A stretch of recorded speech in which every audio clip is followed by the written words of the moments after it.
Clutchmeister. If that's okay, I'm going to just introduce you. Big streamer, one of the earliest, if not the earliest. You played also other Ubisoft games back in the day, but it's very important to tell everyone that people started knowing you from the sunglasses, right? From the Hero event series. Tell us a little bit more about that early experience. I love that jazz. Oh, yeah. Well, my For Honor journey pretty much started when the game first came out. Like, I played a little bit of the beta, but nothing too serious. But like, pretty much Sure. as soon as the game first released, I was hooked on it, and I played in basically any 1v1 tournaments I could find.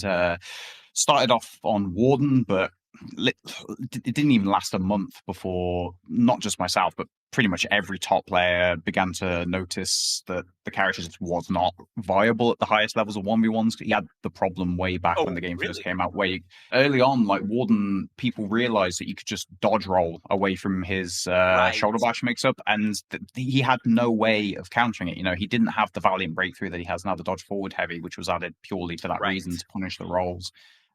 So it came down to just rolling away, and he couldn't actually like chase after people after the dodge roll to like continue pressuring stamina. Someone could just roll away and just let the stamina regen and then just keep doing it over and over and over again. The Warden just had no Right. viable But way from the to pressure. that's an interesting way to see things, because from the sort of more casual experience, like people were thinking like, oh, the animations are so hard to tell, it's so very difficult to see if he's actually going to commit, if the Warden is not going to commit. So like from that perspective, it really felt like Warden was the top, right? The top tier, right? Well, that was the first impression of a lot of people. There was lots of posts on Reddit complaining about, oh, his bash chargeable, feignable. Like, how am I supposed to know Yeah. what to counter? But then, but people realized as soon as you saw him charging the bash, you could literally just dodge roll, and the Warden couldn't do Right. anything about it. He couldn't punish the roll, he couldn't catch the roll, he couldn't pressure off of the roll, and it got to the point where pretty much the only way people were winning duels as Warden is if people were throwing attacks into them and they would parry and just do damage that way, or someone maybe just wasn't familiar with Warden and would Right. keep eating the mix up. But the higher level of players just started dodge rolling, and it was made evident very early on that his offense just wasn't effective, which is why I ultimately ended up picking up Warlord, because at the time Warlord was considered one of the stronger characters, and his headbutt at the very least wasn't as easy to react to as quite a lot of the other tools in the game at the time. We saw you, right, from the very beginning, like shift a little bit to Warden. From Warden to Warlord, actually. You weren't the only one that played Warlord, as you know, from the PlayStation side, from the Xbox side as well. How was the shift? How was that shift, and why that shift?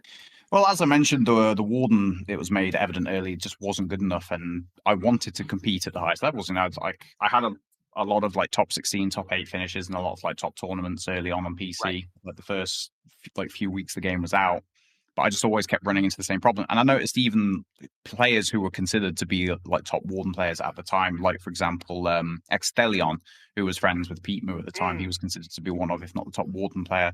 Like yes, even he Pitmu. The big meme of Pitmu that was I know pretty much all tournaments after that. The Pitmu tech and Pitmu memes and all of that. Yes.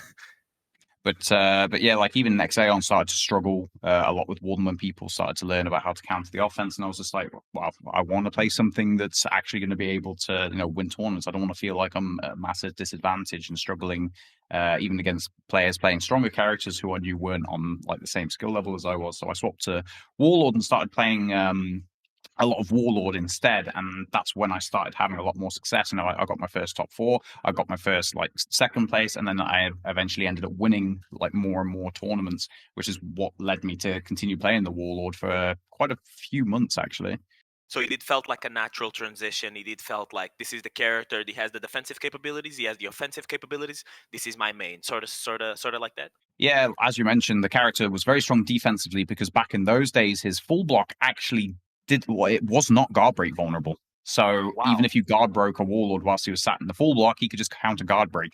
So you Wow. even had moments where, like, if someone was throwing, say, a heavy at you, and obviously it wasn't an unblockable heavy, you could just sit into the full block, and the other person really couldn't do anything about it unless they had like maybe like a bash, for example, like they could feint a Also, at the heavy into time, a bash or you still had CCs, right? You still had the crushing counters with light attacks, correct? Or I actually can't remember that far back actually with his CCs.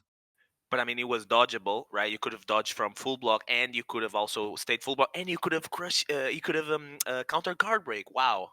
Okay, so from that moment onward, you continued Warlord. Obviously, like I said, you weren't the only one to play Warlord. There were some interesting episodes with the Warlord back then, and with like sort of tangentially related to the overall game. There was a moment, for instances, if I remember correctly, you were you were actually there, so we could do some firsthand witness accounting. There was you could actually trip in the different terrains of For Honor within 1v1s, right? Yeah, you could. It's Hmm. it wasn't like a very common bug, but obviously the famous meme is when it ended up happening with I believe it was Oscar and Cypher PK at the Hero Right. Series LAN event. Like that's obviously where it became famous. But what made it so famous is that it wasn't common. It actually was quite rare Ah, for that to happen. But the fact it actually happened during the okay. LAN on like the major stream is what made it so like hilarious to everyone. Is that this barely ever happened, but then the fact it actually happened for everyone to see made it hilarious. Okay. So it was an actually very rare thing that some people within the game might not even see it, but then they just hop on Reddit and saw the clips and were like, "Oh my god!" and blew it out of proportion, basically. Yeah, exactly. Okay, okay, that makes sense. So, talk me a little bit about the next shift you actually did, Clutch, because right, like a little bit in the beginning, I did not follow this very much. I only jumped on the really For Honor try hard scene a little bit after Centurion, but we're not there yet, right? We're in the Hero series, right? Sorry, not a little bit after Centurion, a little bit during the launch of Highlander and Gladiator, which is a little bit afterwards, but you were actually there during the announcement of season two, Shadow and Might, so to speak, right? Literally, actually. And there was many people playing, and you did another shift afterwards to a little bit to Nobushi, right? But that was like a little bit after the Hero series. I don't know if there's anything more specific about the Hero series you would like to talk about before moving on to that. Yeah, or funnily enough, as you mentioned, Highlander and Gladiator, they actually I think teased some of the like those two characters at the Hero Series events Oh, because it oh, was like okay, obviously it was after Shinobi and Centurion were out because Bandana, who came second at the Hero Series. He was a right, Centurion main. But they were exactly, actually showing some like the Gladiator and like his tools and everything during that whole event, which was pretty cool. But yeah, the like the next main shift I had, I think it was like I was playing a little bit of PK as well, but that was more just like for like a 4v4s, and interesting, also at the time there was the whole unlocked attacks. right, um, yep, and it was actually at Hero Series where people started to learn about the one button input. You could actually bind a few inputs to a single button, which allowed you to always unlock attacks consistently, right, using just yeah, the within the in-game same frame, like binding tools. And only one player knew about it during Hero Series. He was the only one using this tech. It was Berace. Oh, Um, okay. Not Alernakian. Interesting. no, Alernicum was using the unlock zone, but you didn't really need a single button input for that. Like you, Right. you could like it was actually quite simple to unlock the Nobushi zone. That Mhm. was the only attack he unlocked, though. He didn't. I mean, he didn't really need anything else in the Nobushi tool set at the time. The Right. Nobushi zone it did 33 damage. On a non-bleeding target or 40 damage on a bleeding target, and you could flicker it, so you could make an attack indicator appear from a direction and then quickly Right. zone. But then you could also unlock it to dead angle Nobushi zone. It works the same way as it works now. When you dead angle the Nobushi zone, Mhm. um, you can make it land much quicker. So you could unlock it to dead angle it, but that also meant it wasn't parryable. And you could Right. actually make it land like sub 400 milliseconds. So it wasn't Right. parryable. Very You could fast make it land indicator. sub 400 milliseconds, and you could also flicker it to make someone move their guard away from the direction the zone There was was way coming more from. leeway. There was way more leeway with the zone attack just because of the nature of the input itself. So Aleraki was just very easy to be able to do that, right? On Nobushi. Meanwhile, Barak was the only one. Barace, sorry, Barace. Yeah, brace. He was you were saying he was the only one that actually knew like the input correctly or to like do the auto bind, correct? Yeah, he was the only one who knew how to bind it to a single button press, and so you could make like any attack using this Any button press in attack. the game unlock. Right. And that's why I started playing a bit of PK, because PK, actually was really strong with this because, like, one of her main problems was she was really strong. She had back in those days she had a 500 millisecond recovery on both side dodges and on her back dodge, which made her incredibly difficult for like bash characters to be aggressive against her because she could just back dodge and it was really hard to guard break her or get any Right, kind of back punish dodging off as on well her. was a thing. Yeah. But she also had 400 ms chain lights, but she struggled to get into those chains because she Wow. had Okay. because all of her neutral lights, and that was like the only way you were going to be able to get into those chain lights, were all 500 ms. So they were very easy to react to, at least on PC. But what you could do is you could use the unlock to actually make the first attack, even if it was blocked, it became enhanced. So then you could relock Oh, back on after the unlocked neutral light to then go for the 400 ms light mix up after it. So I started experimenting with that, but another interesting tech with it as well. And you can actually still do this with PK now. If you target swap PK light currently, like in the current meta, you can actually get a confirmed second PK light if your first light connects with right. someone. Like if you target swap someone and then you hit that's the person you hit with the light with a target swap 400 If ms I'm not light. incorrect, sorry to interrupt. If I'm not incorrect, that is the easiest example to showcase what that dangling is. Correct? Yeah, pretty much. But also, like back then, you could, if you somehow landed your light out of neutral, let's say, I don't know, let's say you parried a heavy and then you hit someone with a light, you could then throw out the chain light unlocked and it would still be confirmed. You wouldn't actually need someone else to target. So Ouch. it actually made PK like extremely strong with that input. I always said I don't know why Barace didn't try to learn Peacekeeper knowing this input because Peacekeeper was insanely strong knowing this, but for some reason Right. he played mainly Raider with it. Like he would unlock the unblockable zone, make it unparryable, but you could still like there was still a lot of recovery. You could like dodge attack into it, still punish it, etc. Right. So I Because was always confused. I was always confused why he didn't go for the Peacekeeper because it was so strong. But I guess he just didn't have experience on the character and felt like he couldn't learn it in time. right, because it was also it was in the middle of the cluster. Everything was organized for it. So like my question would be like, you're completely right, right? Like at this level with this much prize pool of a cash prize for the end of the tournament for the winner, right?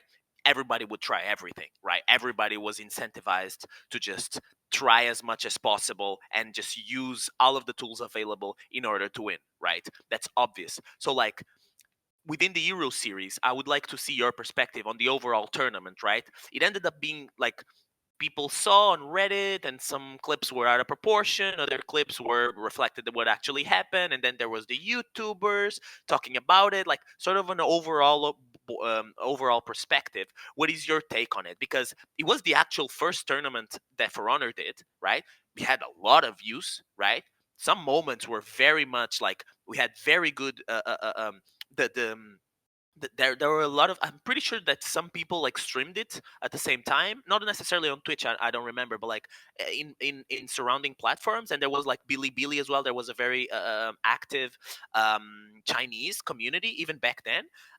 So like I think the response, regardless of the things that happened and the some rare bugs that ended up popping up because unluck, I guess, it was kind of like a successful like boot in the door, like, hey, I am For Honor, I am this video game, I am here, you can have fun. Like, and it's not, this is not necessarily like a different like generic fighting game from the fighting games we are used to. This is something new. Hey, look at me.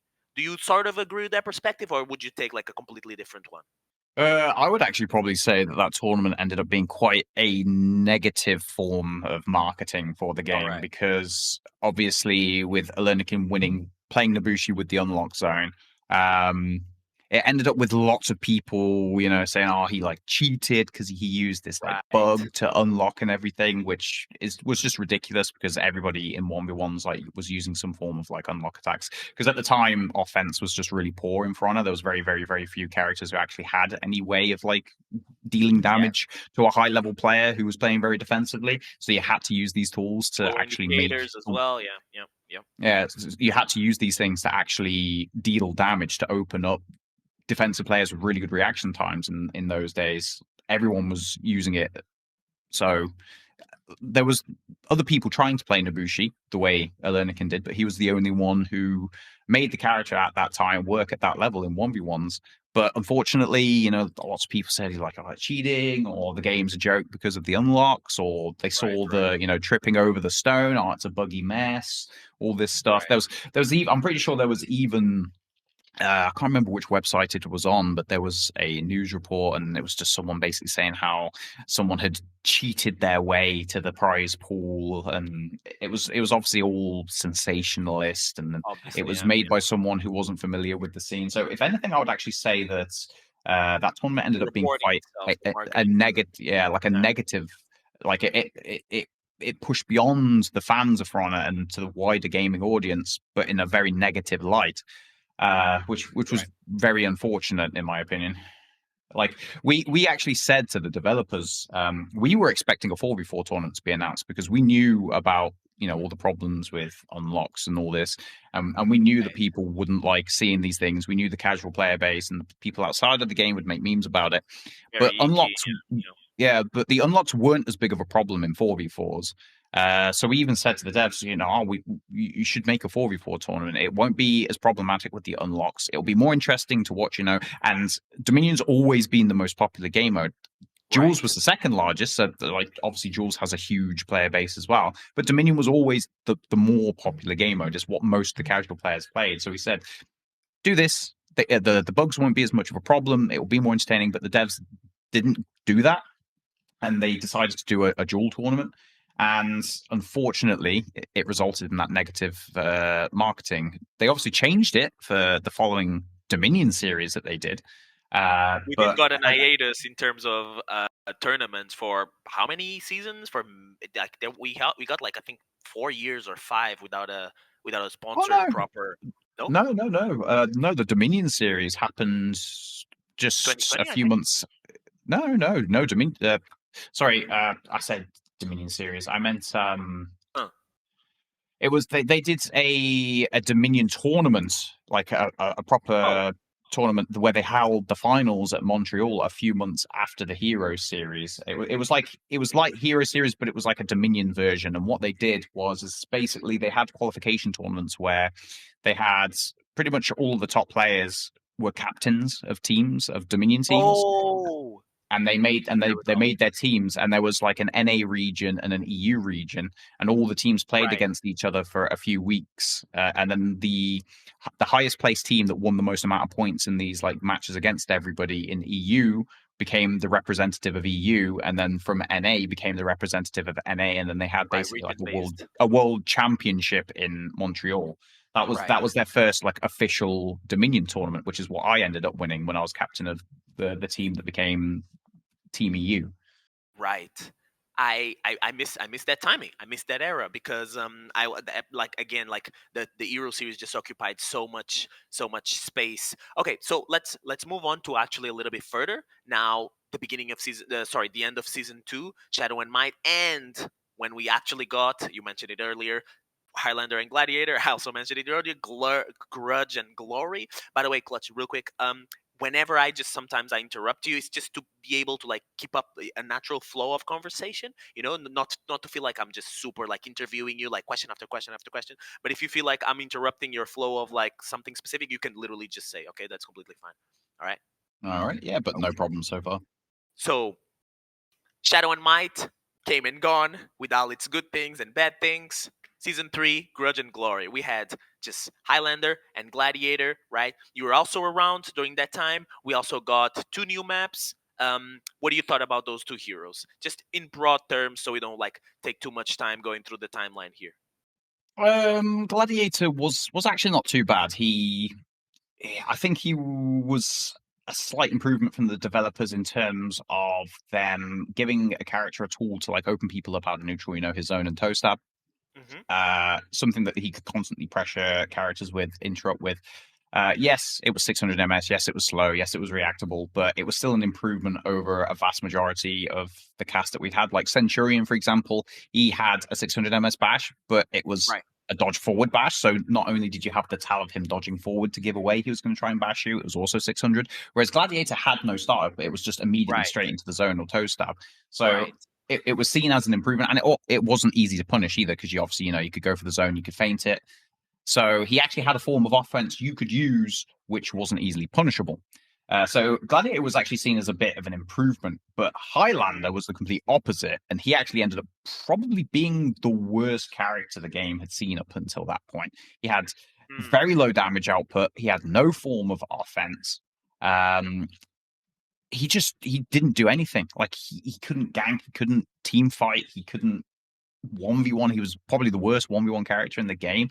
right. The only thing he had, it was funny as well because between the two characters, I was most looking forward to Highlander when it was coming out, and I played a lot of Celtic Highlander for character, like yeah, like I was really like interested in playing the character, and for the first week, I streamed a lot of playing the character, did lots of 1v1s, 2v2 scrims, etc. And I was actually one of the first people that found out about the dodge tech, right? using back in the day when you could actually taunt with him, and his you could actually make his dodges in offensive stance incredibly Right, short, like even shorter than like the wave dash tech, because they actually fixed the taunt tech to make his dodges quicker at one point. But that was right. like the only Okay. thing you could do. That was like the only thing you could do with him, but it still was not anywhere near enough to make him even remotely viable. So whereas we got Gladiator, who was seen as a step forward, you had Highlander, who was not even 2 steps back, but like 3 or 4 steps back. They took a while to get him back together. There were so many years that needed to go through, so many changes. Like, is he able to get into his stance after a feint? Is he not? Is Celtic Curse cancelable? They gave him that a little bit afterwards. Meanwhile, just out of the box, just Gladiator came in with like different types of unblockables. His iframes were. I think his iframes were like from like having in mind that he doesn't move a lot. Like maybe can say, I don't know if that's an apt comparison, but like in comparison to some other characters in terms of their dodges. Not Highlander, sorry. Gladiator has quite a lot of like just iframes, just a lot of like expansion within his dodge attack, especially his dodge punch, right? Uh, I, you on about the Gladiator side dodge bash? Right. Yeah, Just like, because maybe. funnily enough, Gladiator side dodge bash back then was actually better than it is now because you used to be able to Oh, chain after a side dodge bash even when it whiffed, and it oof. was Well, actually quite yeah. it was actually quite a good tool to use to stall. So Gladiator's like stalling ability used to be considered to be a lot better because you could side dodge bash, you could side dodge light, you could mix these up. If your side dodge bash whiffed, you can chain into it. Whereas now, if you side dodge bash and it gets dodged, it's a guaranteed guard break. And Gladiator's never Right. really gotten any kind of buffs to compensate for that side dodge bash being taken away from Right. him. Exactly. Yeah. Um, Never reworks. it's yeah, Tennis type. it's a reason why he's nowadays he's considered to be one of the weaker 4v4 characters because he's just gotten nerfed multiple times and hasn't. Yeah, they did make the change with his skewer recently, but Right. that's just buffing his 1v1s. He needs help in other areas. But yeah, so like his side dodge bash, obviously it traveled a great distance. You could chain after it, so it was also quite safe. So this was like a tool you could use defensively, especially in like outnumbered situations to make yourself Hmm. difficult to punish, to try and bait tags, try and get revenge. And it was something that hadn't really there was nothing really else like it in the game at the time. Right, new character, new mechanics, sort of new mechanics. I think it was the first time that he had a backwards bash, right? 600 MS. You were mentioning it, right?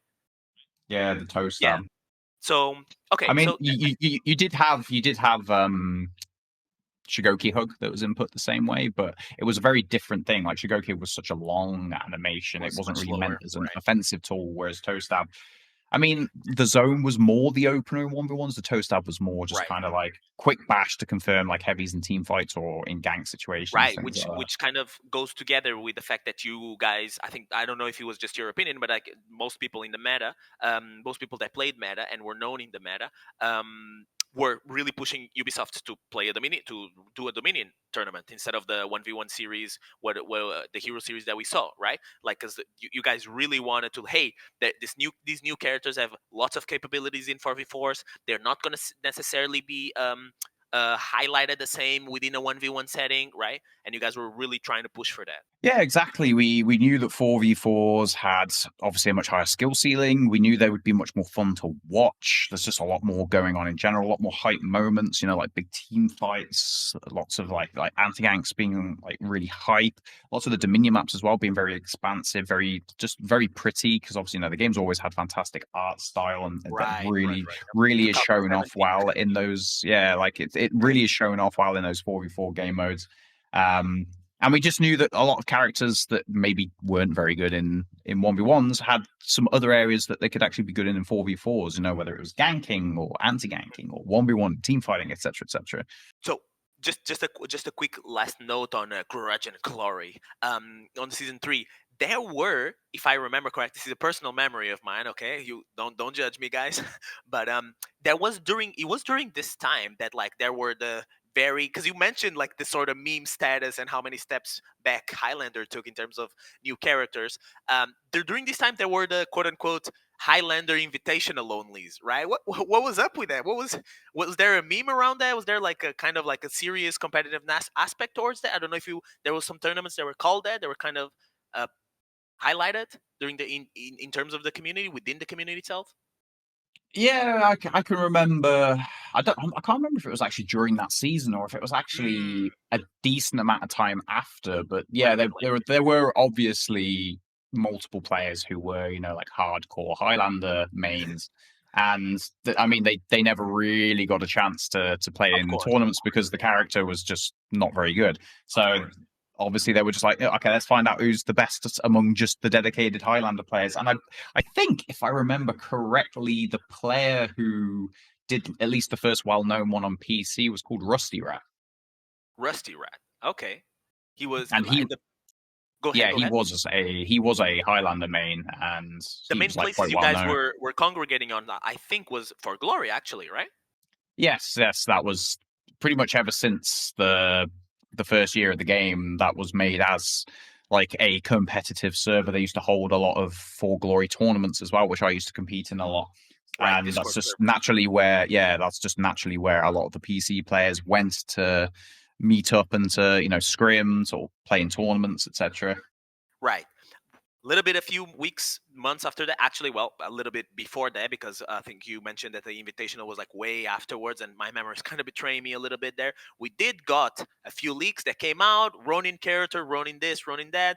We got season 4, and we got the Aramusha and Shaman. We've had like other people talk specifically about Shaman a little bit.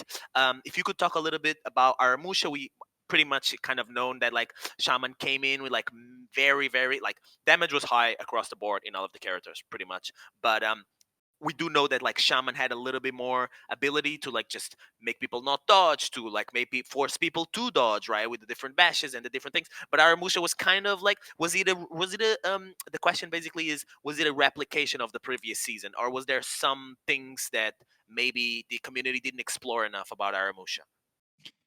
No, it was very similar to the Mhm. Highlander Gladiator situation where the Aramusha was Repetition. just not like, he wasn't as bad as Highlander, but he was much worse than Shaman. Shaman on release, she had probably what was one of, if not the most broken gank in the game at the time. The Shaman bite, if I remember correctly, I can't remember if they ended up nerfing it, but I think on launch it did 50 damage. Right. Uh, but what made it really broken was after she bit the opponent, and you know how she stands back up after the bite. Yep. Um, the person who got bitten actually had Super hyper armor, armor. right? Yeah, there's so basically your ally could just keep hitting them during the entire standing up animation and lands 2 guaranteed heavies. And keep in mind that back in the day, these heavies were doing like anywhere from 30 to 40 damage Yep. per There heavy. was no damage for So that. you had the Shaman bite that was doing 50 damage. Then you had a character that was able to throw out, even if we lowball it and say 230 damage heavies, well, that's already 110 damage on a really easy to set up gank. And Yeah. if you had a character like Raider that was throwing out 40 or even 45 with a top heavy, these were just confirmed 100-0 ganks, super easy to set up with very little counterplay. So Shaman at the time was just really, really good, like insane ganking, but also she was pretty good in 1v1s as well. I know she had the unblockable heavy on top of the soft feintable Right. Yep. um, bleed stabs. They weren't as quick as they are now, but back then, it was still a massive upgrade to what a lot of other characters had. But she also had the feintable bash as well, which you could also flicker back in those days. So you can make the bash True. icon come up and appear, but she doesn't actually commit to the bash.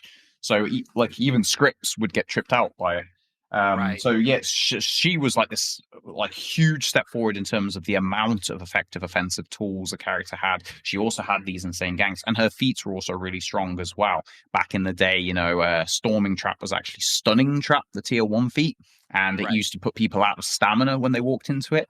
And then when you had to deal with the shaman that had all these offensive tools out of stamina, It was she could just ease. yeah. Yeah, and the same thing with like bear trap as well. Someone would walk into a bear trap, you'd get confirmed punish off of it. Like it was such a daunting task to try and approach a shaman if she was sat on a side point with these traps lying around. And of course, back in those days, you could put down as many traps as you wanted. You weren't limited to only one instance of each trap. So Right. Right. it was. I do apologize for the pun, but trying to approach a side point with a shaman on was literally a death trap. I mean, like that's order and havoc, ladies and gentlemen. That's order and havoc. A lot of havoc, not many order. This was, of course, the season that we also had the canyon map, right? Before jumping on forward to like, I think you were very, very familiarized with what comes afterwards. I think you have. That's a guess of mine, but I think you have a lot of memories on Kensei rework. I remember seeing you back when I was just a little rat within the community, a little mole in the corner. Before jumping into that, what was kind of like the meta during this time? Like Ubisoft, I don't know if I could be wrong. You tell me. Not many tournaments going around, but like you had a little bit of like the new maps. Aramusha was out. He was kind of played like a little bit, but not that much. Only maybe in some scrims. But you definitely have the Shaman gang, as you mentioned. Like, what was kind of the meta at this point? Like some tournaments that were happening around. Like, were you like playing in a lot of tournaments during this time? Was this your prime? Was your prime like a few seasons later, sort of? What do you think? I know my prime was already around that time. Mm. The the tournament which had Team NA, Team AU happened. I think it might even have been before Shaman was actually released, and that was when Before, okay. Team AU became the world champions. But there was still tournaments going on even after this tournament that was held by Ubisoft. There was still frequent like TOs, like community TOs running tournaments, Right, whether it was right, right, right. whether it was 2v2s, 1v1s were happening, but they were a lot less common just because it was considered, like the least skilled game mode. It still kind of is because I there's, don't this. remember. If I don't forget, if I remember correctly, I think there were a lot of, or just a lot of in terms of like just it was just one type, and it was like a very small number of people competing. But like the only people that were doing 1v1s was the ESL tournaments, right? Which was allowing PlayStation people and then PC people and then also Xbox people, and they have sort of a platform to like host all of that, right? But I don't think. I think you're right. Like, I don't think there was much more than that. I think it was mostly the tournament organizers for Dominion, correct? Yeah, other than the occasional like random person in the community hosting a 1v1 tournament, it was Mm. mostly the ESL doing the regular 1v1 Right. tournaments. Exactly. But mostly it was like 2v2 and 4v4 tournaments being hosted during Oh, that so 2v2s time. already. Okay, okay. But yeah, I mean, Exciting. I'm sure you're probably quite familiar with the Mistress Mayhem 2v2 tournaments, right? Right. Yep. Yep. That was some of the early days when I came to PC from PlayStation. Yep. Yep, I think that He was was a pretty great much, host. Yeah. yeah, that was pretty much around about like the 2018 times. So I like could be early wrong. I'm sorry. 2018, around about season 5, season 6, season 7. I could be wrong. She was kind of like the first biggest, like, I think we also had Raven at the time, sort of like making tournaments, but like I think Mistress Mayhem was like what set out to become the proper tournament organizer. This is the platforms we use. This is like the bracket sort of systems that we use, and obviously she had some connection with Ubisoft, which might be the case right nowadays, but might not be the case nowadays. But like it became sort of like this is the ideal tournament organizer. Am I wrong about that? Well, there was other major tournament organizers, like for example, there was Coldfire. They Okay. hosted a lot of tournaments like really early on back in the days. I think they used to happen every Oh, okay. Friday.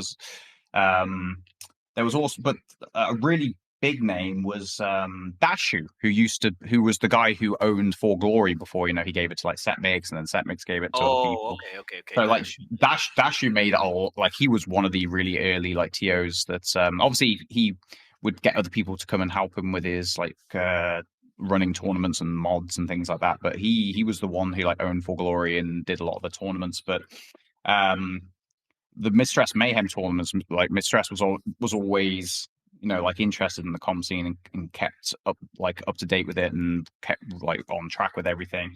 And she really wanted to host 2v2 tournaments. And like asked me to help with the tournaments as well. Right. Because she knew I was like a really well-known competitive player because I've been playing in tournaments pretty much since season 1. And I helped commentate. I can't remember if I commentated 2 Mistress Mayhems before I started playing in them again. Obviously you can't really commentate in the tournament if I'm playing in them. Obviously. Yeah. But the Mistress Mayhem tournaments were considered to be up to that point some of, if not the best ran tournaments. Because that was before we had spectator mode as well.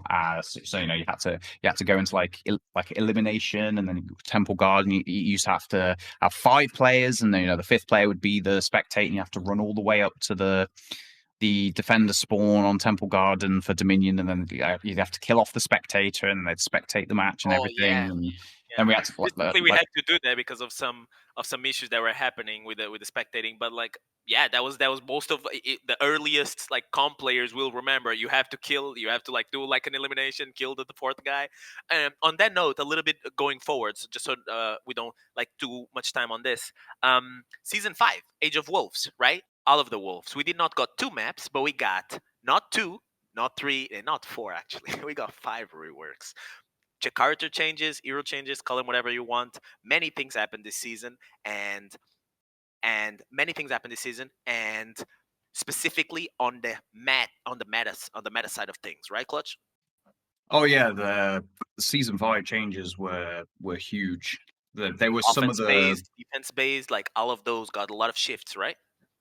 Yes, they did. Like Kensei, that was when he first got his soft feint bash that he still has to this day. It was the first time he actually had a form of offense that worked. It was massive. Yep, it wasn't just the defense. Also, it was strong because from the get go, it was 400 MS, right? 400. For many people that don't know, 400 is sort of like hailed as this standard of like truly like not in the like blurry zone where some people can react to it, some people cannot react to it. It's truly the unreactable offense that like generally propels forward and propels characters to become more and more top tier on the tier lists and whatnot, right? Yeah, specifically bashes being 400 MS are considered to be like completely unreactable. Okay, specifically bashes. So, like specifically about Kensei, specifically on the character changes, what do you think changed, and how did that affect like the tournaments that were going on? I think we had Raven. I think we had a lot of Raven tournaments back here. I only remember like Mistress Mayhem a little bit because that was like the big initial moments. But like walk with us through like some of these earlier tournaments on season 5. What was being played? I think ESL was still making some 1v1s back here. I think we can name drop. Okay, I know name dropping is all about the ego stuff, and it's an integral part of our community. We know, but we try to keep our hands clean. But for instance, as Haley was a very strong player. I don't know if he was strong during this time. I think she was strong a little bit later during the Blackbriar era. But you definitely have a memory better in when it comes to that than me. Yeah, Haley, they've been around for a while, and they were known as being quite an active con player, but oh, she, she was never really considered like one of the very top competitive players, but they All were right. considered to be good. As you said, they did play quite a bit of BP, but that was a little bit further down the line. I would say Right. that 2018 probably was when Haley probably did most of their had like their best performing tournaments and played a lot. But Okay. yeah, the reworks in general for competitive were really big. There was actually a tournament. I think it was a For Glory tournament actually, where they had a 1v1 tournament and only the reworked characters could be used. And I Oh. actually I remember because the final was actually Ravelord servant on Conqueror, and he played against Barak, I think, Oh, on right. Berserker, Okay. So and that was like Barack was already using the rework of Berserker at the time. Yeah, but very known player. I think most people will be familiar with him. Hmm. Yes, this was like kind of before he became known as like one of the very top competitive players. This was when he first started to like claw his way into being known as one of the better players. If I remember correctly, think I think Barak won that tournament. I think he beat Ravelord in the finals, if Mm. I remember correctly. Um, and I think it was like his first tournament that he won as well, like a high level tournament that he was able to win with the Berserker. So that's the first tournament that comes to my mind. But there were obviously 4v4 tournaments that happened, and obviously Kensei was used a lot in 2v2 tournaments specifically, like Conqueror as well. A lot of the main compositions at the time were either Conqueror Kensei, that was really popular in 2v2 tournaments after the rework. Kensei Nobushi was still All really right. common, like Scorbrand and Alernikin played a lot of Kensei and Oh. Nobushi in 2v2 tournaments because they played with each other for quite a while in 2v2s as Oh, well as in okay. I did not remember Mistress that. Mayhem. Okay. Hmm. And I think I was actually the first person to win a 4v4 tournament with the Rework Berserker as well, at least like a high level 4v4 tournament. Um, yeah, so there was plenty of tournaments, and it really did shake up the meta quite a bit, those reworks. But a little fun story about those reworks is that Hmm. myself and a few other comp players are actually flown out to Montreal to give advice on What the was it this reworks time? themselves. What? This it would have been probably around about would it have been like Pick the early dates. That's December? Like early but like. December 2017? Like Oh, when we were flown out to give advice on the rework. So this was before season 5 happened. Like oh, kind of like in the specifically the middle. reworks. Okay, okay. Yeah, it was kind of like in the middle of season 4. And Wow. a fun bit of information actually. The unblockable heavy on Kensei getting a soft feint guard break was actually a suggestion that I told the devs to put in because originally it was only Powerful. a hard feint guard break, but I told them to also add in a soft feint guard break to make it easier to catch certain things. Till this day, there is there. Wow. Okay, that's Yeah. quite an inference, Clutch. We already knew from the appearances, but like actually be able to understand how did you functionally affected the game, not just because it's you, but in general because this is like a important like interaction with the community. Someone that actually gets to play the meta, someone that actually engages with other players on the meta side of things, is engaged within the tournament scene, be able to actually give out some feedback, which is a different conversation about feedback loops and incentives and how Ubisoft does balancing. But in regards to season 5, that's like that's was sort of what was happening. I think you were gonna agree with me that like the changes on the changes on Highlander were not as impactful as perhaps the Berserker, and the Berserker are exist up until this day pretty much. Can't say same, but like the changes on Nobushi kind of did not touch your kit as much. Highlander kind of the same. Am I correct in assuming that, or? I mean, the Kensei Conqueror and Berserker changes were yes, they were definitely the most substantial, and pretty Right. much all three of those specific characters I started to see a lot more play in both 4v4s, 2v2s, and even 1v1s as well with the Conqueror being used more. Even Kensei went from being one of the worst in the game to at least having some functional offense with the soft feint bash. So Right. yeah, those three characters were definitely those were the big successes, I would say. Furthermore, if we go a little bit backwards, I think we're gonna leave the conqueror layer of onions. Is there anything particular you want to add to that? I know that's a extensive topics and option selects and conqueror itself, but since we're short on time, I'd like to advance a little bit. But is there some pepper spraying you want to do on the conqueror character a little bit that you remember?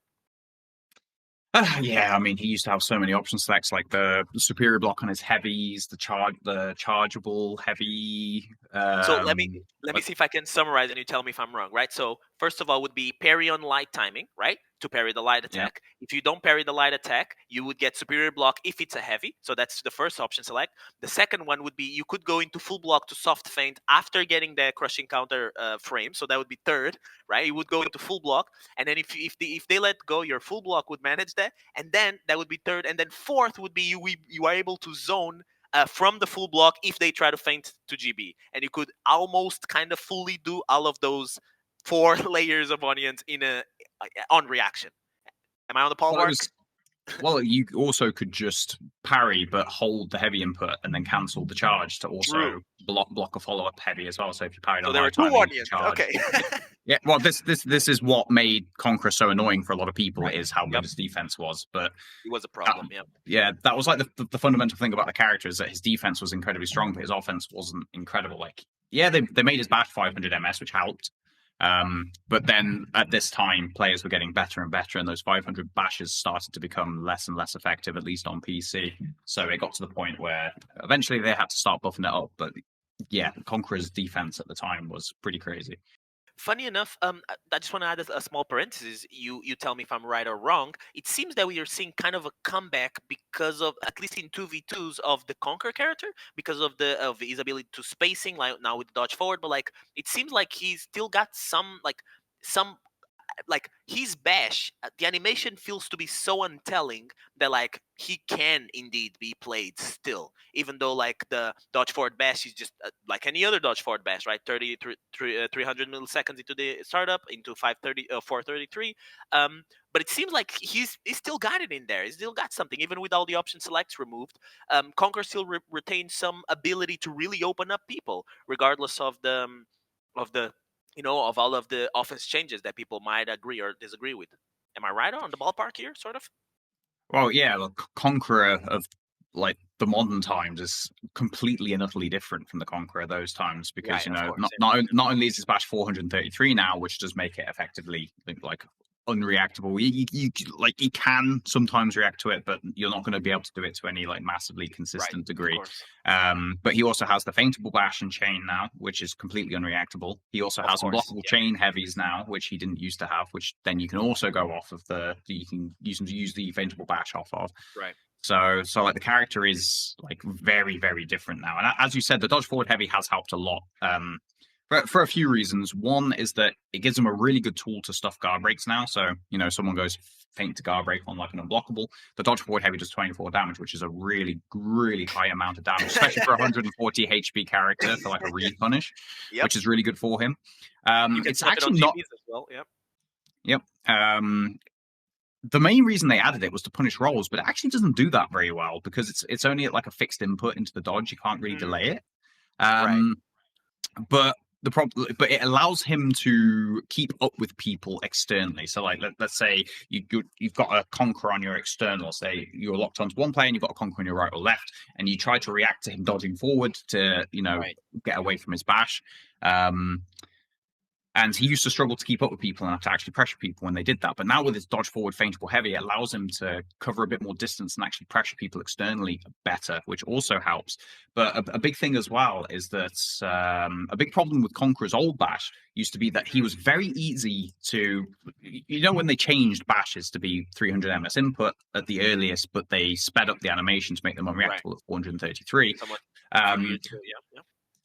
but what happened is that instead of reacting to the actual bash animation, people just started to react to the dodge forward animation as early as possible, and you could basically Dreaded dodge. and you could actually shut down every timing of the bash until they actually buffed it so that a max delayed bash would at least catch Right. a prediction dodge. And the problem with Conqueror is that when he dodges forward, he has superior block, which makes his shield flash white, which made it so easy to react to his dodge forward. But the thing is now is that with his dodge forward heavy, it also makes his shield flash white. So you can no longer use that shield flash to react to the dodge forward on the conch, which actually makes his bash better and harder to play around now, which has actually helped a lot with his neutral offense as well. Okay, so that's conk a lot. You said a lot, and also there's even more to be said, believe it or not. But I think the summarization was like super concise. Let's move on to like season 6 real quick, like Heroes March, right? So like I'm getting a little bit ahead of myself, right? So let's just figure out like this season, what happened in this season. Like we had Orochi finally getting some love, and we had Peacekeeper also getting some love, so I'm a little bit more of a fix to her kit than actually love. But yeah, during this season we did not got any reworks. We got Harbor, however, right? We got the map, but we didn't. We got just 2 changes. That felt little to some people. What do you think about the reactions coming in? I know it's a little bit difficult to transport your mind back to, like, when was this? 2018, 2019, almost 2018, almost 2019 rather. Um, what was happening during this time? I think this was also your prime. You had many primes, right, Clutch? You had many primes, but I think during this time there was also a very active community, competitive scene. Talk us a little bit about that. Yeah, this like PK got some changes because, as I mentioned before, PK she was extremely unhealthy for the game for a long time with Right. her like Yeah. 500 ms like back dodge, 500 ms side dodge recoveries, which allowed her to guard break bashes on like reaction Huh? dodges, Yep. etc., etc. So this was like the first major changes they made to PK to try and make her healthier, whilst also making her like feel a bit more modern, have some better offense. But both of these characters changes ended up kind of being, how would I say it? Like, they weren't received as well as the Kensei, Berserker, and Conqueror changes because PK basically just was not very good. Right. She was not very She effective. She had really long recoveries on her like dodge attacks, which made her super punishable in team modes. Her offense in ones just was not very good. If I remember correctly, was season 6 when she first got her dagger cancel? I think so. I think so because it was around the same time that Orochi got the different types of storming rush and undodgeables, right? I can't Garth can remember if. fact check us on that, but yeah. Yeah, I'm trying to remember specifically because I also remember when Orochi he got his 400 ms chain lights, and they ended Right. up having to nerf those because a lot of the like more casual players complained about it, and they ended up The giving light him spell, hopefully. The threaded. yeah. So they nerfed those and gave him a top unblockable instead. I can't remember if that was season 6, season 7. We can I think we can add a little note box on the top to who wants to have that question answered. But yeah, so like he got the finally undodgeables, right? But I don't think he had the kick right on. So the undodgeables were just like the sort of the storm rush rather, were just the quickest indicator to date, right? 233, I think, or 266, something like that.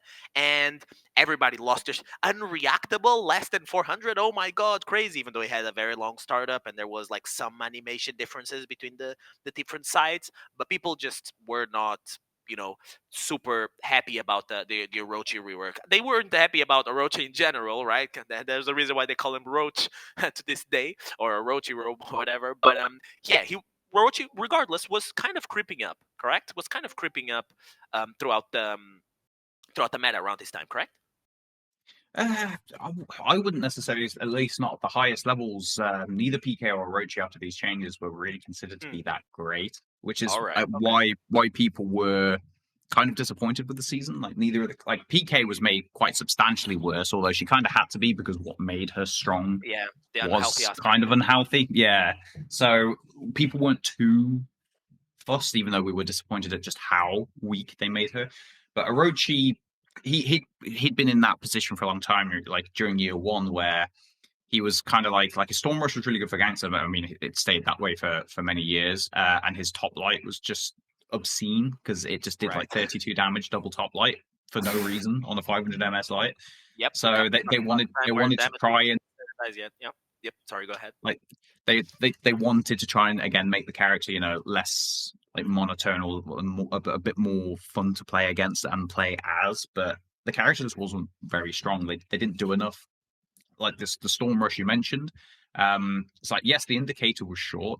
I don't know if it was that short, but the problem is that the animations weren't that short. It was like a hidden indicator, like so the Right. animation would still play but the indicator would show up like later. It's kind of like Nabushi, for example. Her kick currently has a 500 ms bash indicator, but it's actually I think 566, or at least it used to Right. be Yep. 566. And the problem is that 66 ms doesn't sound like a Makes lot, but when yeah. you're trying to react to something, that makes it substantially easier. Especially yes. especially when it's something that is trapped behind her hidden stance. It's solely from her hidden stance, right? So you know the context that's going to happen in order for Nobushi to be able to do that. So it is very much a big difference. I see it all the time in scrims, even if it's the minion scrims where there are like 50,000 things happening at the same time. Nobushi suffers from that, right? And that's kind of what you're hinting at. Yeah, exactly, and that was the problem with those storm rushes, is that they just weren't good offense. Like, they were super easy to play around, and at the highest levels, like even the fastest of the storm rushes were reactable. Slightly So highlighting the Nobushi changes, which is kind of appropriate because just the previous season she had some changes, and Ubisoft is kind of in this I don't know if you agree with me, Clutch, but like I think they're in some kind of a conundrum here, because if they do buff their bash, which we agree that even at the average slightly higher levels, Nobushi kind of suffers from like 1v1 offense. They don't want to allow you to like be able to like just have a strong undodgeable that deals 35 damage currently. So they're in this trouble that if they give some buffs to the kick, then the heavy is gonna start hitting way more. And when 35 damage heavies or 29 damage heavies are gonna like hit with that consistency, people are gonna the complaining train is gonna they enter themselves into this conundrum quite a few times with other characters as well. Do you see what I'm saying, sort of? yes, and I mean, this is a criticism that I've had for many years, is Right. that I do think the Yep. devs, they sometimes don't change enough in one patch. Mm. Like, they'll either nerf something without giving a character compensation for it and will make the character too weak, or they'll give a character a buff to something that needs a buff without nerfing other things in the character's toolset that need to be nerfed, so that they Yep. make them too strong. It's kind of like what happened when they buffed up Orochi with, they improved his side heavy to be faster. Right. Was it like 30 damage. 3 years ago? Yeah, like they made it 30 damage. They made it like, what was it, 600 MS or 700 MS, and it was like, it had insane tracking. And even when it was slower, like when it was 100 MS slower, like Mhm. top Orochis were still using it and getting use out of it in like high level 2v2 4v4 scrims. Right. So everyone was confused, like, why did they buff this? They've just turned it into like the most overpowered chain heavy in the game.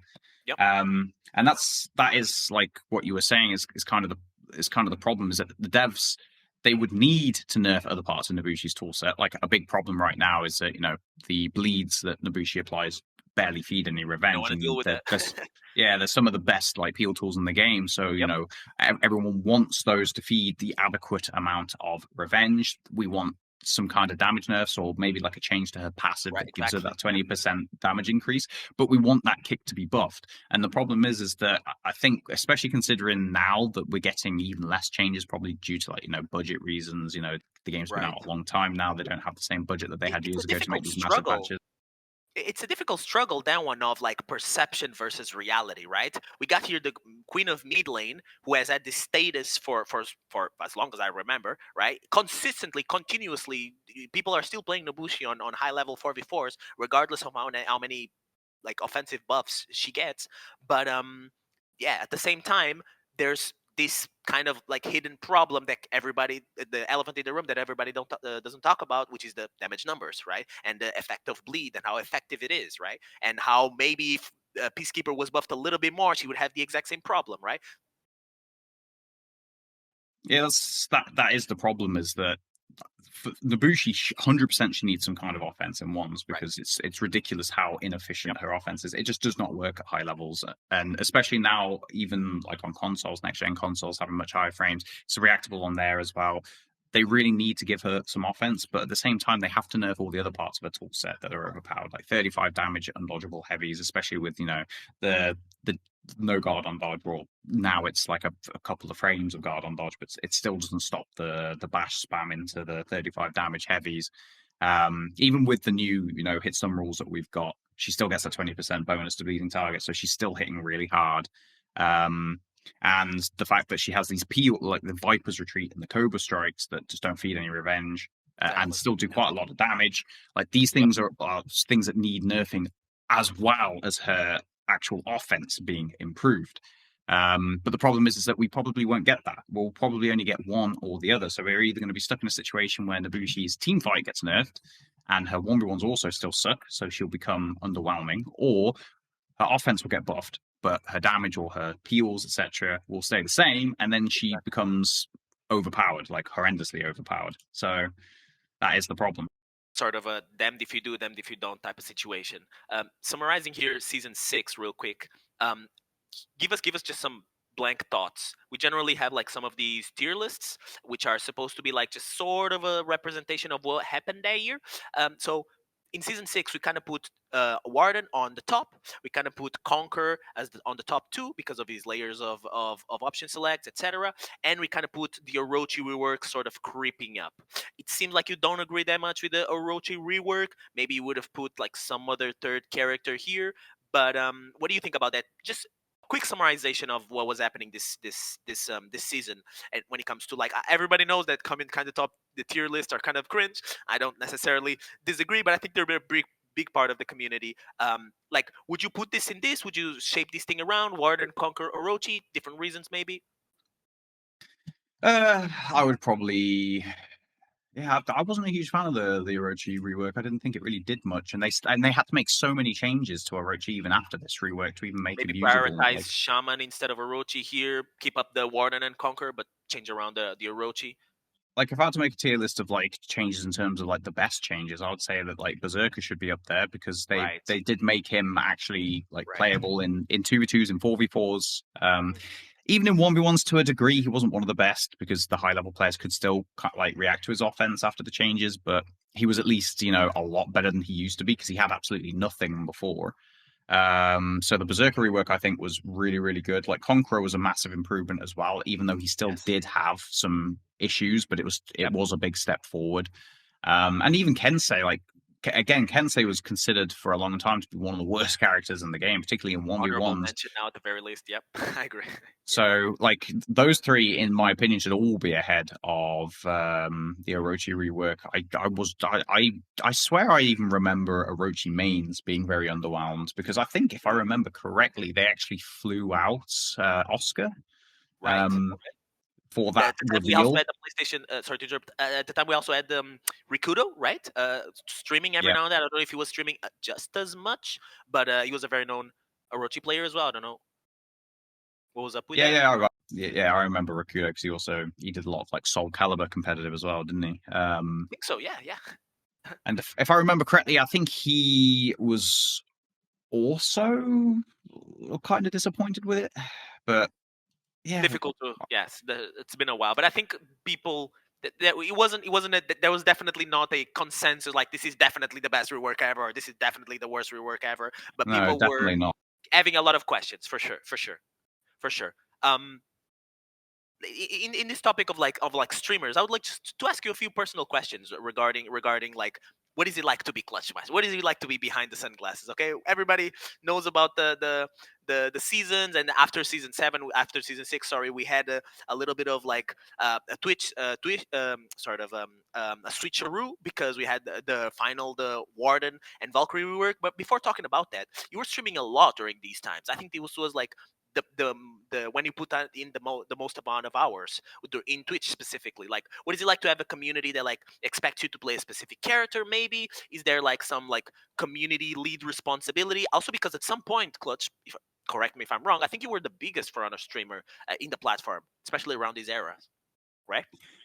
Yeah, like I was at the very least one of the biggest, if not the biggest, on Twitch for pretty much like like around about middle part of like 2018, beginning of 2018, because it was before Right, Daddy Law got really big. Like he was right, still in right his as like well. it was like when he was like growing, like he was still in his like slowly creeping up. And I I don't think think he Silver Cross came a little bit after that, not necessarily during your time as well, right? yeah, Lawbringer, another Lawbringer. Silvercreutz, he was around as well. I can't remember if I can't remember if Ice Guys had already stopped streaming because he was obviously a very big Right. streamer at the time. But he did end up leaving. I can't remember exactly the time frame when he left though. I know Cypher PK left around about like the end of 2017. He Right. wasn't around anymore. But yeah, Same. in terms of like my responsibilities, I did try, like when I had a lot more contact with Ubisoft, I did encourage them a lot to try and foster a community on the Twitch side of things. I talked to them a lot about pushing drops campaigns for the Twitch directory before they started doing it. Like I campaigned quite a lot to get that pushed through. obviously, that was back when I used to stream in Persona, so loads of shit talk, loads of like banter, Of like course, kind of yeah. a bit of Conor McGregor, like a bit of Doctor Disrespect, like the whole like over the top Persona, like. But I still tried to bring more attention to the comp scene. Like I tried Which to to a either certain extent, both of those things you just said, sorry to interrupt, both of those things you just said, both the appearance and the optics, right, and as well, what do you do behind the scenes? Both of them are part of our game, right?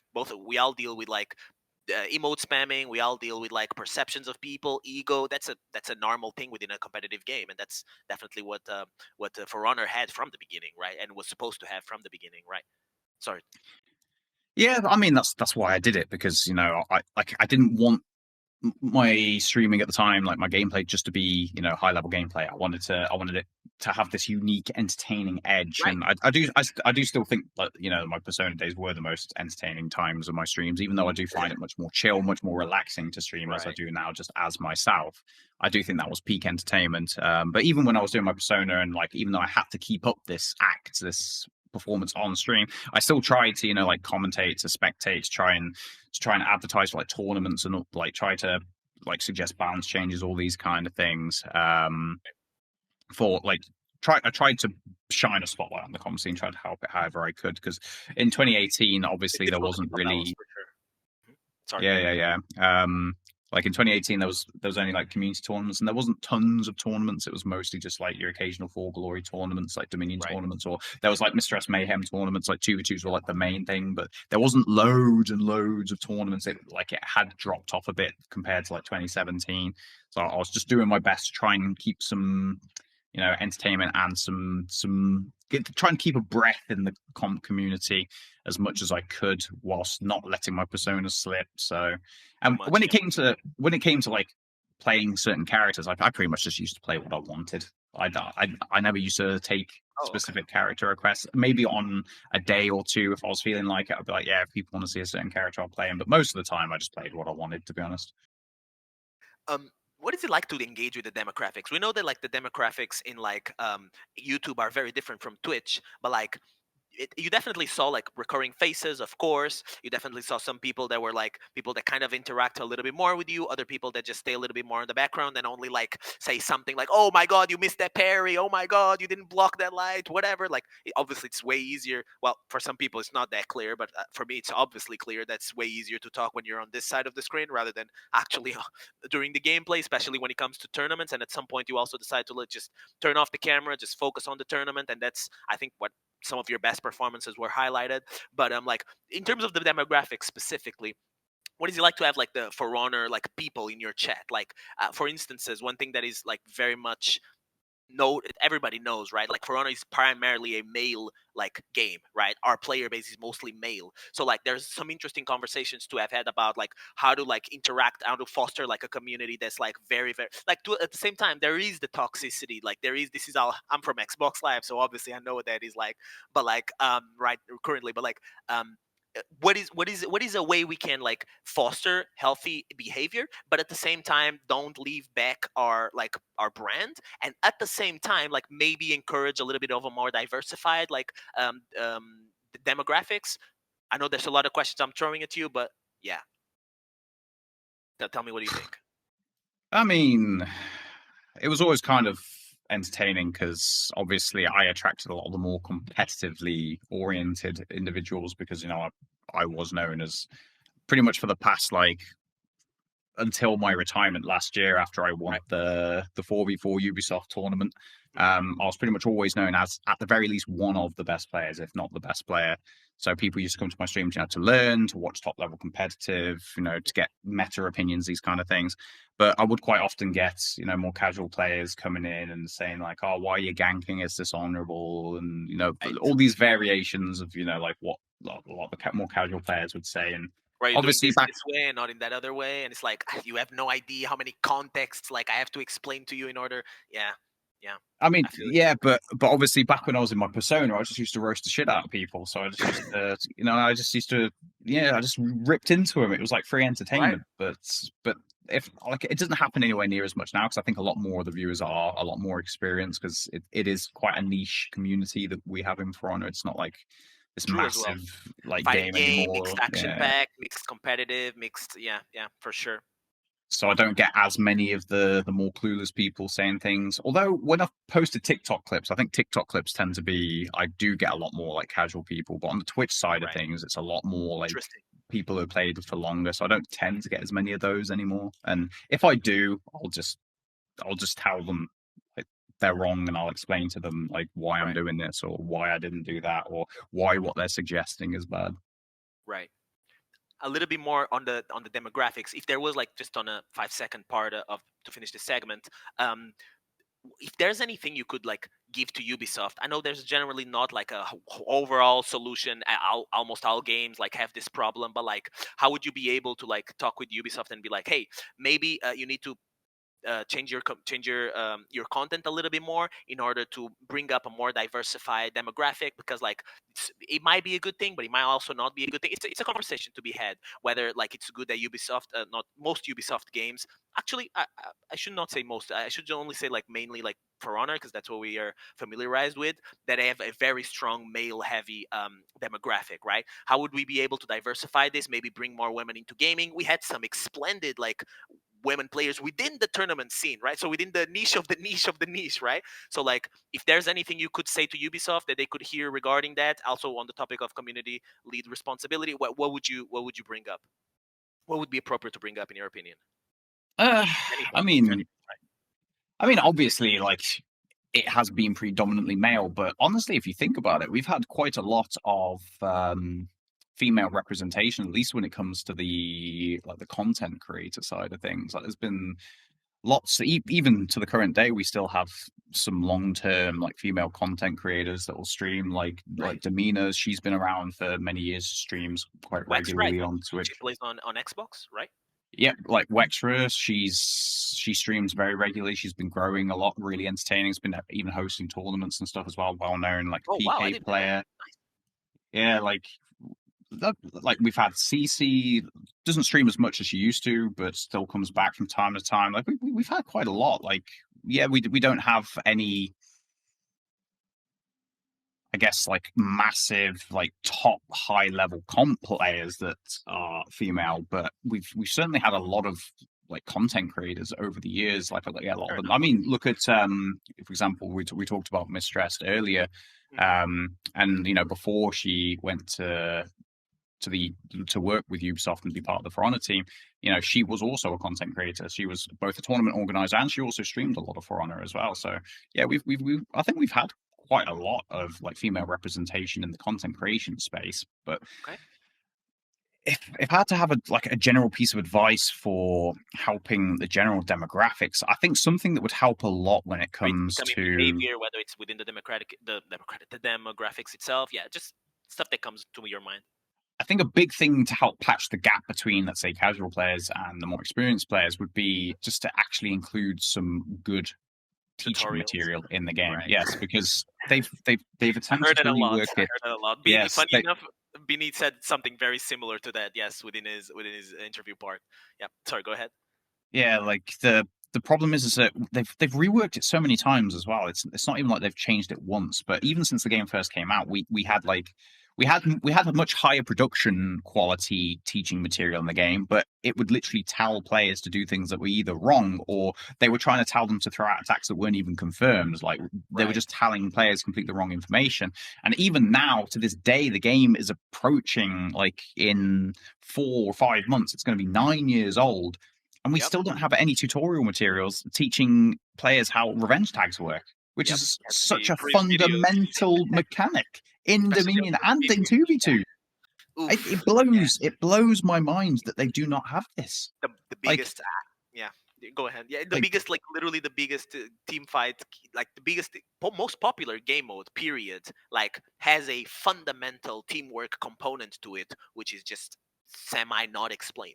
It's just like yeah, people need to figure them, and then people realize they're like, okay, why am I getting tilted? Oh, it's because of my teammates. Well, sure, but like, there's a reason why your teammates don't have that information, right? There's a reason why this fundamental like teamwork concept has not been drilled into their heads. And I think you have more reason to be upset and to be like forceful with this information that is so necessary than me, right? Because you've interacted with the community, you played for many years, and yeah, it's basically what you were saying, right?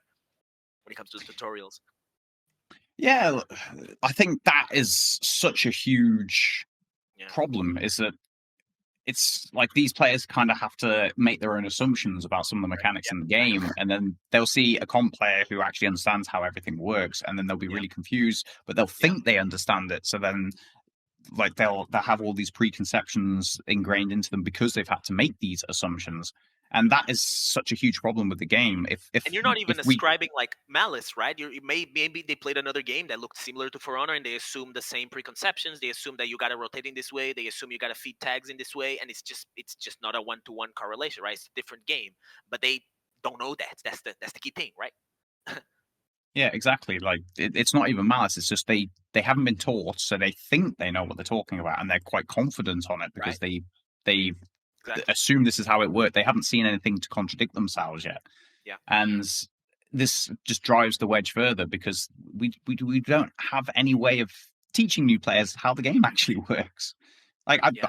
I can't believe how many people still don't understand how revenge works. Like they understand the whole revenge tag system, but so many people don't understand that the amount of tags you have applied to yourself also affects whether you give revenge or not. Yes. Like Exactly. So people like keep complaining. I don't have revenge. Why do I? Yeah. yeah, exactly. People Right. think it's just if I have two tags that like if I have two people hitting me, I'm gonna get revenge. And it's like, well, no, 100%. Yeah. if the person who's hitting you has two tags themselves and they hit Yeah. you with two tags, you won't get any revenge. And Yeah. so many people don't know that because it's not taught in game. So if I just had to give one piece of advice to them, it would be like make some actual like make sure it's in game as well, like just Right. linking to a YouTube video. So many people aren't going to bother with that. You know, they just want to True. play a game. They want to stay in the game. They don't want to go off of the game or have to open up Exactly. something else.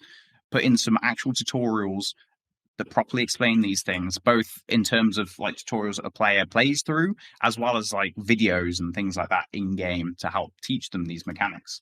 Like, I don't think we're ever going to get that in For Honor, but if we were to get a For Honor 2, that is has to be done. It's such a Has fundamental thing, especially in a game that's so unique. There's nothing else like it. It's not like you can come over from Tekken and you know like 99% of the mechanics in the game. It has to be done. It has to. I think most people, especially calm people, definitely agree with that. And it's not even like a debatable topic. It's just something that has been harped on so much that people kind of lost faith. Just one thing when it comes to time, Clutch. I kind of wanted to like ask your opinion about three other characters of Dom and three other characters during season 8, which was Marching Fire. I don't know if you got the time for that. I don't know if we're kind of within your timings, but like most. If it's super quick, because I Okay. really should have finished about half an hour ago, but Okay. I can do March Empire. So understandable. So let's just do like season. Let's just jump to like let's just comment a little bit on the season 7, like the heroes, and just like jump onto Marching Fire real quick. So like for season 7, we had kind of the same thing as season 8, right? A top 3 sort of duels and dom. For we had like Conk and. I would still say like Conk kind of unreadable bash animation at the time. Warden during season 7 was reworked, so there was something to talk about there. We would kind of put Warden on top 2, and then top 3 because of of how much Shaman is complete of a character, right? Kind of she has everything: ways to counter dodge rolls, ways to like put in pressure for with the soft feint GBs, which are very very important. We kind of put her on top 3. What do you think sort of about this layout for season 7 when we got Warden and Valkyrie, right? Reworks. Yeah, like Valkyrie needed something because she was one of those characters that had always kind of been underwhelming since the beginning. When the The change, I casual think, community and the calm people agree on something, that is when it really is a necessity. Yeah, yeah. Sorry, go yeah, ahead. but I think that was when they added her like heavy soft feint bash. Hmm. Um, and that was actually quite a fun.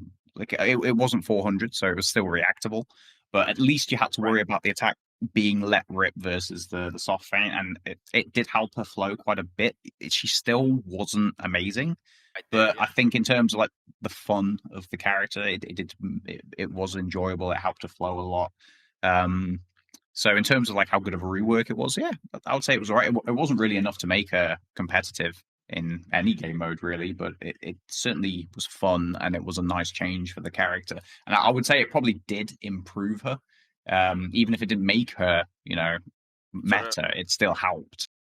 trying to walk Um, her towards what she kind of is right now without like super pushing her offense that it becomes nerfed in the next way because of Reddit, right? So that's sort of what you're saying, right? yeah, exactly. Yeah. But Um, I can't actually remember the specific changes that Warden got though, honestly. So I can't it was unless animation related. You could it was very much animation related. I don't think he got Valiant Breakthrough just yet, but it was just the timing of the bashes changed very much. Like it felt like more reactable, but at the same time, the level 3 hyper armor I think kicked 100 or 200 milliseconds earlier. So it was harder to. You can still interrupt it midway on like level 2, but like you could not interrupt it on the like a level 3. And I think it was a matter of tracking and animation. I think it was substantially a matter of tracking if and animation. I remember correctly, I think they did, isn't that when they stopped you being able to slide forward off of the bashes? What do you mean by sliding forward? You used to be able to like delay the feint on a warden shoulder bash, and it would like make the warden slide forward a little bit as though Oh, he's let right. the bash rip, and it used to trip people out because it used to make them think they'd let it rip. But I think I that might have been when they stopped that. I think it was. I think yes, yes. That was part of the reason why it became a little bit less a little bit less unreactable. I would say because when you didn't do that, when you didn't do that, and we let go of the GB button, it would actually just like fucking. It was just like boom in your face, that type of stuff. I think it was mostly an animation and tracking. Basically the layout that we had for this season, me and Gar talked about it, is basically like me and Garson talked about it, is basically like Conk, unreactable kind of bash offense, Warden reworks new animations, a little bit more less frustrating to play against but still strong, and Shaman on turn spot. What do you think about that layout? Yeah, the shaman changes were definitely good. But again, overall, I think if I remember correctly, the general consensus was that although the year started off well with like the whole like people were really like the Kensei Berserk Conqueror changes, I As think well, people did yeah. genuinely feel as though the other seasons were quite underwhelming the rest of the year. Like people wanted more, they were expecting Yeah, more. None of the seasons really lived up to the same standard that the that was the season year one. 5 set. Yeah, And I mean, to be fair, I do think part of that was because they put so much resources into Marching Fire that it got to the point where they true. were just trying to use whatever they had left to just try and make these changes to try and bring some of the characters up to scratch. And whereas season Right. 5, they could afford a bit more time to make these changes, and they hadn't quite gone like full development on Marching Fire yet. But yeah, in general, I think at least from the circle that I used to frequent was that people were quite disappointed with the later seasons I think after this was season around the 5 that time year. I think this was around the time where Ice Skies actually you were mentioning that earlier. I think this was around the time where Ice Skies was actually stopping to stream because he saw like the Warden rework, and it didn't really got the role catcher he wanted. It didn't really got the Yep. like the because he was playing a lot of like ranked 1v1s back then, so it was like his tilting moments were just many clips, and they're still available some places. But yeah, uh, not to waste too much time, like this is the perfect bridge to what was to come, right? Around September, October, we finally got a big new announcement, right? There was also a free weekend that skyrocketed the numbers of player base of For Honor to the goddamn sky, right? We're talking about season 8. We're talking about Marching Fire. That was the biggest update to date, right? The biggest like analysis that can be done because we didn't got the one or two or three. We got 4 new characters, a brand new faction actually. What are your like? I think you watched. I think you had some access to early seasons, but I think you watched the E3 presentation just as like as anybody else, right? What were your initial reactions? What were your initial like odd? I mean, obviously, it looked like the reveal Was a trailer was well time super ago. hype. It was very high quality. Like the music, the animation, everything was great. Absolutely, And yes. obviously, like I'm a big fan of Romance of the Three Kingdoms, and like Oh, like the okay. games like Dynasty Warriors and things of the like. So like I was really hyped to see an actual Total like War as well. Chinese inspired, yeah, like Total War Three Kingdoms. Yep. So I was like super hyped to see like especially like Chang Chun that is directly based on Guan Yu. Right. So I was super hyped about that. And I'm still now hoping that this Wuling character we're getting is going to be a Lubu themed hero, because I still think if it's not a Lubu themed hero, it's going to be such a massive like marketing failure, because he's such a popular character, and like with anyone who's ever played like Dynasty Warriors or Three Kingdoms or knows anything about Romance of the Three Kingdoms. But that's a bit Well, you off the heard it, topic. Ubisoft. I mean, yes, please, Lubu character. Well, it's a bit late now, because this character's already probably Yep. been in planning and Yeah, it's development been for many months already. But I really do hope it's a Lubu character. But back to the original point, like, yeah, I was super hyped because of, you know, like this monk character looks super cool, like Shaolin monks. You know, I think everyone loves Shaolin monks. It's such a cool like warrior sect. Um, I was really excited for like Zhang Jin. I was super hyped. It looked super high quality, and I couldn't wait to have like 4 new characters added to the game as well. Because we like for the whole year we didn't have any new characters, because exactly. year 2 was completely different. So I was like super hyped. This was the year not to delve like super much into like different characters. Like Shaolin brought in the mix up, or like Bash undodgeable mix up. Nuxia brought in the assassin team again with like a very different mechanic, which was the traps. Jiang Jun had the unblockables and instantaneously became a very strong staple on the minion. And then we also had Tiandi, which was like a sort of jack of all trades, which was competing very hardcore. This was at the time where it was, in terms of competitive scene, he was competing with Shinobi. They had like a few broken mechanics, so to say. They were a little bit more than broken, but I'll let the historian speak on that. Tiandi was like competing in terms of 1v1s with them because of some interactions that they had. This was also the time where we got Breach, right? So like generally speaking, in terms of like the tier list, we kind of had like sort of like Warden at the top. You've mentioned that like for this was at the time where JJ actually had a 400 MS bash. I think in one of your recent streams you mentioned that, like back in the day. So we put JJ as like on top 2, and then we maintained like Conk as like a top 3. What do you think about that? And in general, like, what do you thought about the state of meta during Marching Fire? Oh, I mean, Zhang Jun was so broken when he first released, because even though his offense didn't work on launch, because you could literally just back dodge Right. the We unblockable still had mix that up, problem and across many characters. the unblockable would whiff, and his guard break would whiff. So literally you just back dodge every single time. But in team fights, you didn't have that problem. You could, target swap and threaten people. You could catch people in recoveries, and those unblockables hit bloody hard. And his tier 3 was insanely overpowered, because I mean, look at it now that like Soothing Mist, it heals for a maximum, I think, of 30 HP per person if there's 4 Per person, enemies yeah, nearby. per enemy. So you Yes. could theoretically get like a maximum 120 HP combined heal. Back Right. in the day, I think it was around about like 90 to 95 HP per person if there was 4 Was people much higher. nearby. Yeah, and so you could literally almost like heal 4 bars of HP for everyone in your team in like a big team fight. It was such a massive swingy feat that it just led to him completely dominating the meta when he came out. He was Would you say so that? ridiculously overpowered. Would you say that in terms of the minion, then it would make sense to put like JJ at the top, Shaman second, or maybe Warlord, same as season 6 does Are third, we are we something like that. are we talking like a tier list in terms of like power level, or how good these characters were after like reworks or changes or introductions?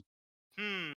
How about I ask you, which metric would you think is more relevant here? Because I have an answer for that, but yeah, what do you think is the metric that, like, in terms of the minion, what do you think is the metric that's the most relevant in terms of like power level of the other thing? I mean, I Yeah, can give a quick summary of both if you want, like in terms of like how fun or how good for the game they were, or in terms of like the devs sure, improving their design philosophies, but sure, sure, also sure. in terms of power level. So in terms of like how fun they were, like Marching Fire was, again, it was kind of like another step forward, because even the characters that didn't function very well, let's Hmm. say like Nusha, the traps were still a unique mechanic, and it was a brand new form of offense that no other character had had. At least they were like attempting new things to open people up to be aggressive. Like Shaolin was really fun, had a very like diverse move set. True. Even if some of it didn't work quite how they wanted it to, it's still very diverse. Like JJ was just extremely strong. His Shifu was really interesting.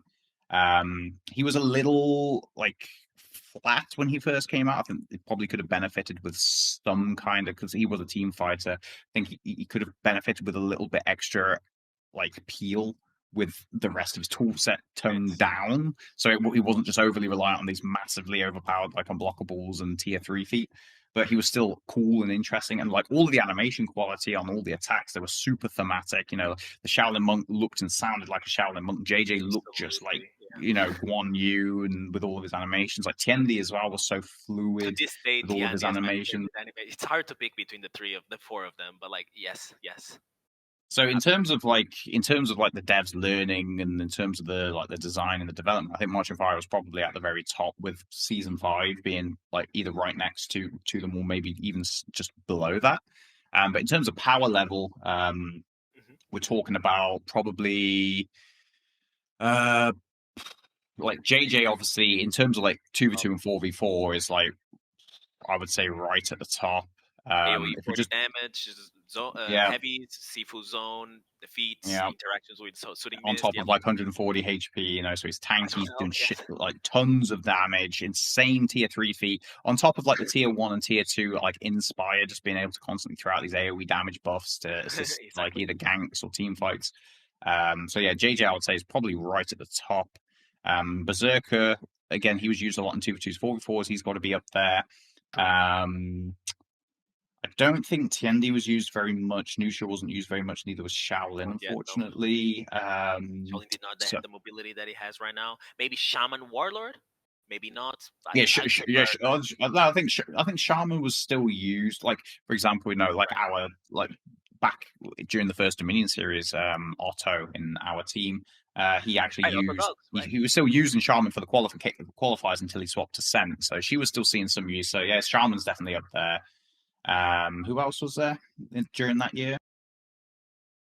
Warlord maybe a little bit because of crashing charge, although in certain maps without ledges, there were I mean, yeah, debates. yeah, like Crash and Charge was pretty insane, but I was thinking specifically more like all just the reworked or introduced characters during year 2.